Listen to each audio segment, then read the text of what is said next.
exposiciones. Lamento no haber podido estar desde el principio, ¿no? Pero antes de referirme a las prácticas de los centros de arbitraje, yo quiero transmitirles a ustedes algunas reflexiones en torno a la práctica del propio árbitro, porque de ahí nos vamos al centro de arbitraje. Creo que la pregunta fundamental que uno tiene que hacerse para aceptar el cargo de árbitro, y que muchas veces la pasamos por alto, es si realmente estoy en capacidad, sin ninguna otra consideración de por medio, de darle pura y simplemente la razón a quien la tiene. Es decir, si no tengo ninguna carga emocional, ningún compromiso afectivo, ninguna animadversión, ningún incentivo lícito, voy a quedarme en lícito, ¿correcto? Es decir, no voy a hablar de lo otro porque después voy a hablar, ¿no es cierto? Algún incentivo, pues, ¿no es cierto?, de amistad, de que me vayan a dar otro arbitraje, qué sé yo. Es decir, si yo estoy como un recién nacido, libre de pecado, ¿no es cierto? Es decir, puedo o no laudar a favor de quien tiene la razón. Y creo que esa pregunta muchas veces la pasamos por alto. Cuando nos llega una designación, vemos pues si no tenemos alguna incompatibilidad o qué sé yo y aceptamos. Pero en realidad la pregunta fundamental es, oye, ¿acá me puedo comportar de la manera más imparcial del mundo o no? Si la respuesta es sí, entonces debo aceptar. Si la respuesta es sí, yo creo que sí, no aceptes. No aceptes porque desde que comienza la historia ya estarás dudando de ti mismo. Porque habrá alguna consideración que te pueda llevar precisamente a esa duda. De repente la amistad con quien te ha nombrado. Porque claro, cuando a alguien lo nombran de árbitro, ¿no? ya casi no existen las páginas amarillas, ¿no? Pero antes, cuando existían las páginas amarillas, ¿no? Ya estaba pues la de abogados. Ahora estarán virtual. Ya uno ni busca, yo nunca busco las páginas amarillas, todo está en internet. Bueno, entonces, pero en la A de abogados tú tenías un montón, ¿no es cierto? De A de abogados, por orden alfabético. Entonces tú no escogías árbitro abriendo las páginas amarillas y diciendo, ¿quién me salió? Ah, Flores, es el árbitro. Nadie designa árbitro nombrando como tal a alguien de quien no tengas la menor idea de quién es, partiendo del hecho de que sería una real irresponsabilidad. ¿Cómo vas a nombrar árbitro a una persona que no tiene idea de quién es? Puede ser pues realmente un fraude, una persona que no tenga ningún conocimiento de derecho, o sea, alguien pues que esté allí porque todo no tiene derecho a estar ahí, ¿no es cierto? Entonces, uno nombra a alguien como árbitro porque lo conoce profesionalmente, porque puedes haber leído un artículo de esa persona, un libro, porque lo has visto actuar en algún arbitraje y ha actuado bien, etcétera, hay mil razones. Pero no al azar, ¿no es cierto?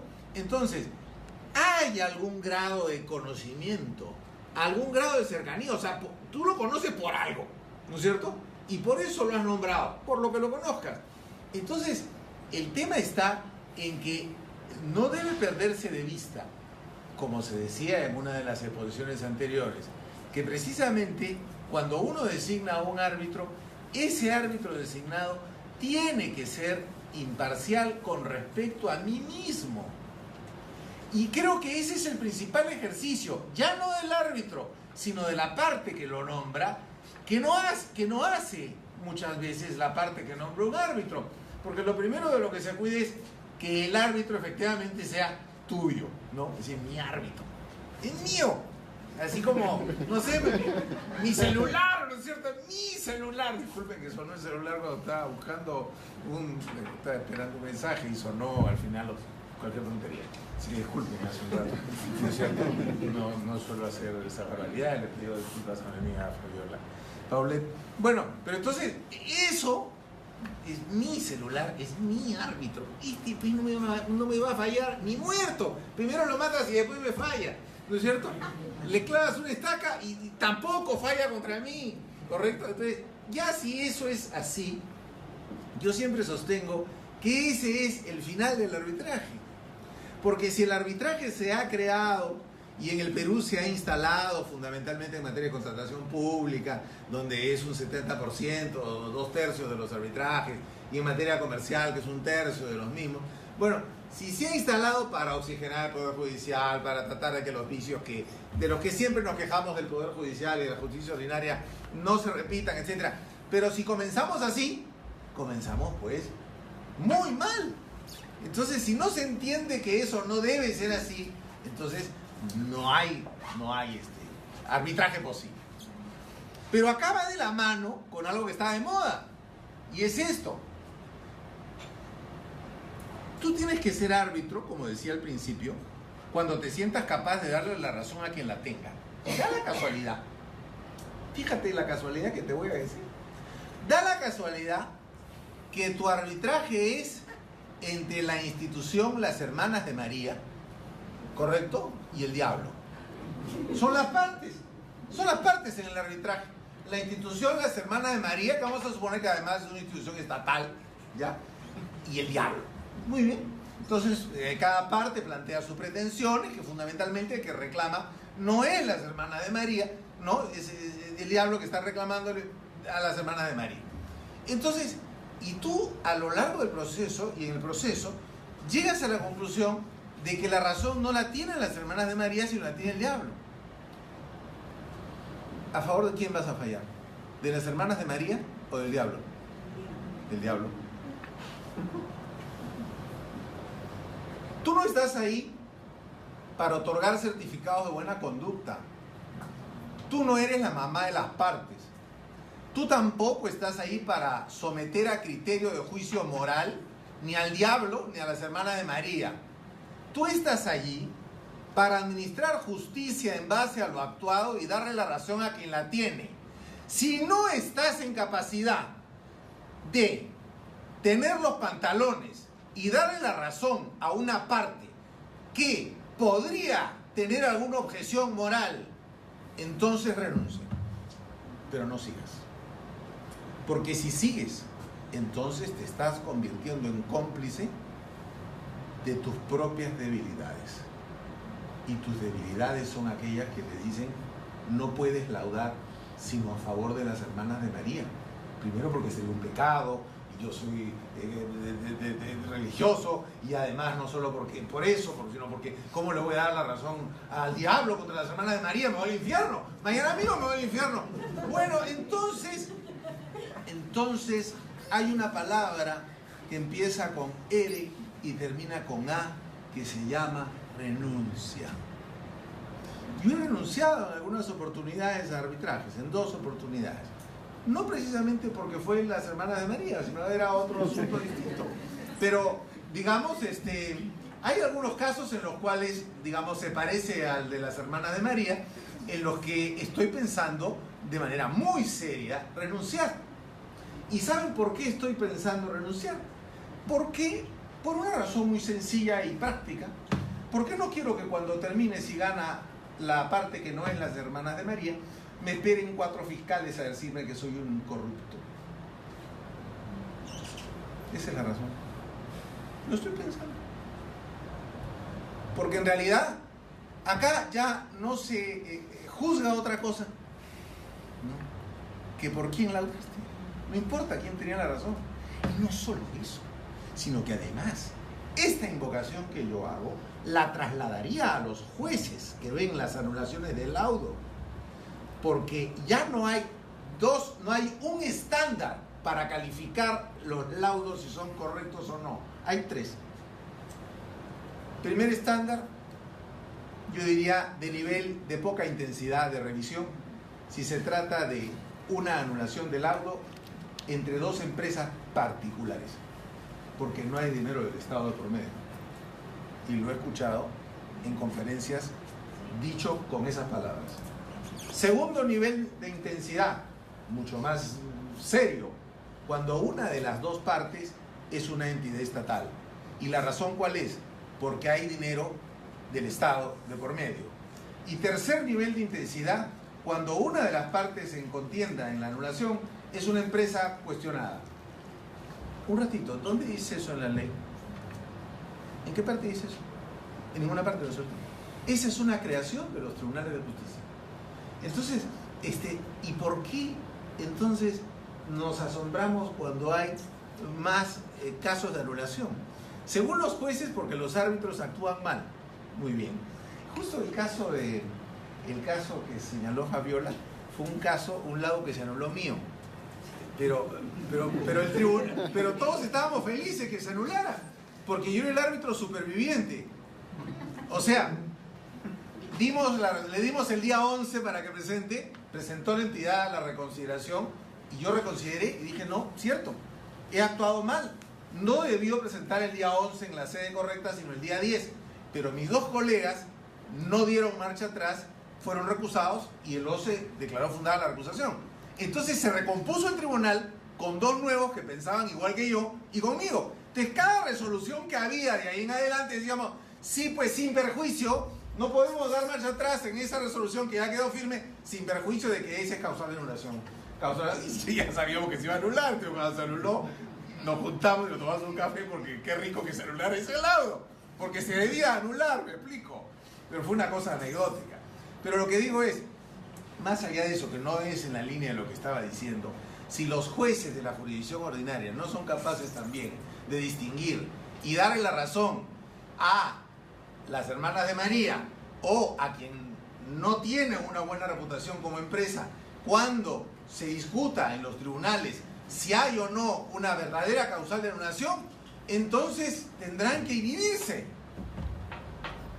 Porque ya estamos a ese nivel. O sea, lo que yo digo es, fíjense ustedes, todo esto parte, el arbitraje parte de una cuestión de confianza en los árbitros.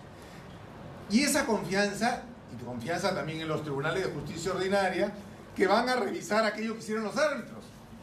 Entonces, finalmente, si ese tema de confianza no existe, ni en las partes con respecto a los árbitros, ni en los árbitros con respecto a sí mismos, ni en los árbitros con respecto a las partes litigantes, ni en el Poder Judicial con respecto a los árbitros ni las partes, eso significa, en pocas líneas, que estamos ante una gravísima crisis de la cual creo que no nos estamos dando cuenta. Porque todos los problemas que están habiendo en la sociedad en relación a los temas que han sido expuestos antes que yo, en la primera conferencia, el doctor Ruiz, yo creo que nos tienen que hacer reflexionar más allá de los sentidos en los que tradicionalmente se debe reflexionar, en estos sentidos. Y de ahí paso, y brevísimamente, a los centros de arbitraje para no cansarnos. Los centros de arbitraje en el Perú no son pocos, cada vez son más centros de arbitraje, ¿no es cierto? Bueno, pero yo creo que los centros de arbitraje deberían preocuparse fundamentalmente por sus estándares de transparencia. Y antes de crear un centro de arbitraje, las personas que tienen la intención de hacerlo deberían preguntarse, ¿debo hacer esto o no debo hacer esto? ¿No es cierto? Es como que alguien que quiere aprender a manejar. Oye, soy demasiado distraído en la vida. Yo me choco hasta con los postes. ¿Debería aprender a manejar o no? Mejor no le haría un bien a la humanidad. Mejor sigo en transporte público. Lo mismo tiene que aprender, lo mismo tiene que preguntarse a alguien si quiere crear un centro de arbitraje. ¿Por qué digo esto? Porque hay centros de arbitraje tradicionales que son muy buenos, el centro de arbitraje de la Cámara, el centro de la Comercio de Lima, el centro de arbitraje de la Pontificia Universidad Católica del Perú. Hay otros centros de arbitraje que digamos, por ejemplo, el centro de arbitraje de la Cámara de Comercio Peruano-Americana, el centro de arbitraje del Colegio de Ingenieros, centro de arbitraje del Colegio de Abogados de Lima, que pasó por una serísima crisis, ¿no es cierto? Y espero que la supere, ¿no es cierto? Pero, digamos, y en el interior del país también hay varios centros de arbitraje, fundamentalmente de cámaras de comercio. Yo les digo lo siguiente, y sobre esto yo tengo una convicción absoluta en lo que les voy a decir. Si en este instante nosotros quisiéramos fundar un banco como el de Crédito, el Continental, etc., no lo podríamos hacer, porque la ley exige tantos requisitos que no los cumpliríamos, ¿correcto? Pero si queremos fundar un centro de arbitraje, sí lo podemos hacer. Porque en realidad, más allá de la futura acreditación, ¿no es cierto?, hoy podríamos fundar un centro de arbitraje. Más fácil es hacer un centro de arbitraje que un centro de conciliación. Porque siquiera para fundar un centro de conciliación tienes que ser conciliador, tienes que tener conciliadores. ¿Qué tienes que tener para fundar un centro de arbitraje? No digo como cuáles, pero una mesa con 3 patas por lo menos, ¿no? Porque con 3, siquiera pues ahí pones un tarugo, ¿no? Con 3 patas y ya pues un estante ahí más o menos viejo, no 4 libros, un código derogado, una ley de arbitraje 92, ¿no es cierto? O sea, ya está, listo. Estamos al otro lado y tenemos nuestro centro de arbitraje y empezamos a hablar con nuestros amigos para sembrar el convenio arbitral y ponemos un montón de gente, ¿no?, como árbitros y ya está, negocio redondo. O sea, ¿el Estado no se debe meter en esa cuestión? ¿O sí se debe meter en esa cuestión? Sí se debe meter en esa cuestión. ¿Por qué? ¿Por qué se mete cuando alguien quiere crear un banco y no tiene los requisitos? Porque los bancos intermedian con dinero del público. ¿Y por qué el Estado se debe meter cuando se crea un centro de conciliación, un centro de arbitraje? Por una razón muy sencilla: se administra justicia. Y una justicia recogida, más allá de su característica jurisdiccional o no, que eso es harina de otro costal, recogida en la Constitución. Y esos laudos se hacen valer y se ejecutan en el Poder Judicial, de manera tal que no nos sorprendamos.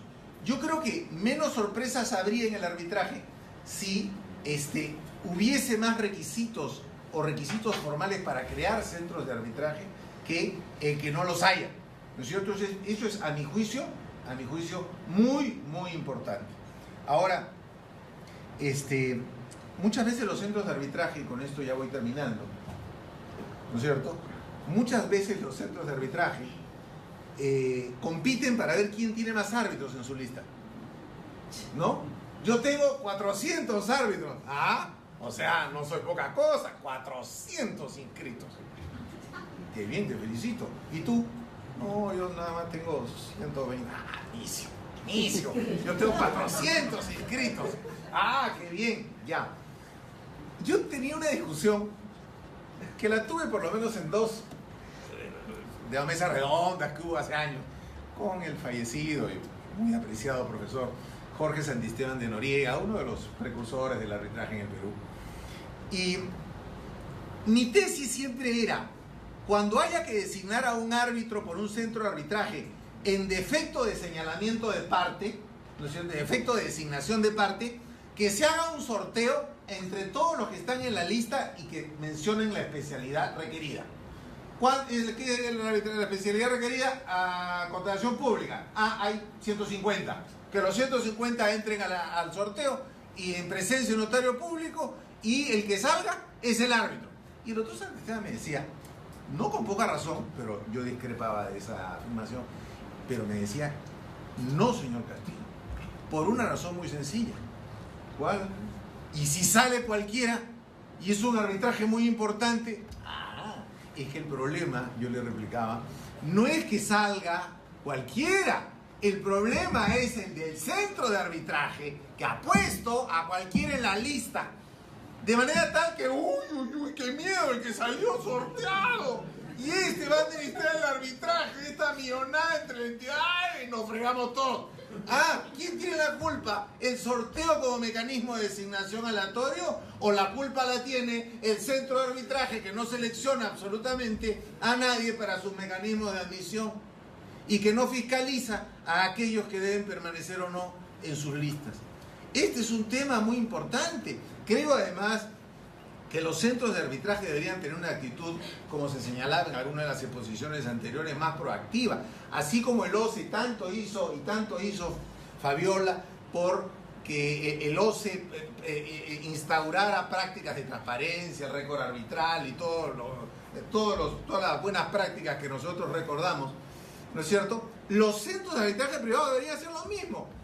Si tienes un laudo en materia de contratación estatal, los laudos de contratación estatal se juegan en la página del OCE, son públicos, ¿no? Juégalo en la tuya, pues, en tu propia página.